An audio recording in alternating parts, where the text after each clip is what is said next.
dok, temanku, banyak yang terkena flu Singapore. Apa itu? Assalamualaikum Saryasi People, selamat pagi Ayah dan Bunda. Akhir ini kita sering mendapati anak-anak yang menderita flu Singapura. Apa sih flu Singapura itu? Flu Singapura adalah penyakit kulit yang menyerang di tangan, kemudian di kaki dan juga di mukosa, yaitu biasanya di mulut dan juga pada beberapa kondisi di anus dan juga di alat genital.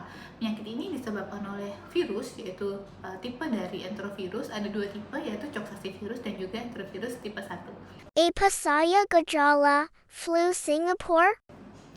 Gejala dari flu Singapura ini sama dengan gejala pada infeksi virus lainnya, yaitu diawali dengan demam. Demam biasanya subfebris, jadi tidak terlalu tinggi. Kemudian kondisi anak secara umum masih baik. Dan setelah demam 1 sampai dengan 3 hari, maka akan muncul vesikel atau lesi yang berupa bintil berisi air yang berada di lokasi yang khas, yaitu di tangan, sela-sela jari tangan, kemudian di kaki, sela jari kaki, dan juga di mukosa. Di antaranya di mulut yang bisa memecah dan juga menjadi sariawan, kemudian di alat genital dan juga di anus. Kondisi apabila lesi ini ada di mulut, maka akan menyebabkan sariawan dan akan menyebabkan penurunan nafsu makan sampai dengan dehidrasi. Namun secara umum kondisi anak tetap baik. Bagaimana cara penularan flu Singapore? Penularan dari flu Singapura ini berlangsung kurang lebihnya 10 hari, yaitu 5 hari sebelum lesi pertama muncul dan 5 hari setelah lesi terakhir muncul. Penularan ini bisa melalui berbagai media, tapi yang pertama yang paling sering adalah melalui saluran nafas, yaitu dari percikan ludah atau aerosol pasien yang sedang terinfeksi. Kemudian yang kedua yaitu melalui kontak dengan benda apapun yang terkena dari cairan dari vesikel ke pasien yang sedang terinfeksi. Pada kontak dengan benda tersebut, virus ini masih bisa bertahan kurang lebihnya 2 jam, sedangkan lewat aerosol maka penularannya kurang lebihnya selama 30 menit. Lalu bagaimana mengobatinya, dok?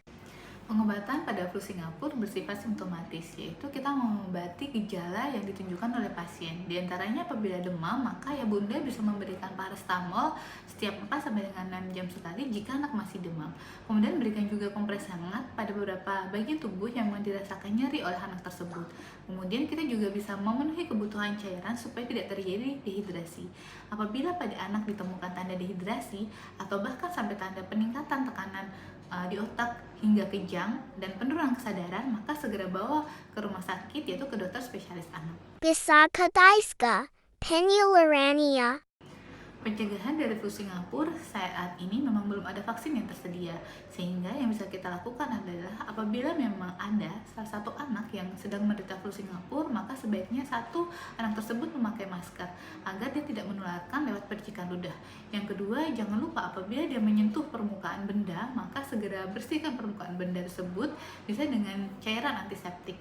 Kemudian segera isolasi anak tersebut, yaitu minimal selama 10 hari sampai dengan fase penularan selesai. Apabila terjadi outbreak di dalam suatu sekolah, maka sebaiknya sekolah menutup diri selama kurang lebihnya 10 hari sampai dengan fase penularan selesai. Sekian informasi tentang flu Singapura, semoga bermanfaat untuk ayah bunda dan juga si kecil. Senantiasa sehat selalu. Wassalamualaikum warahmatullahi wabarakatuh.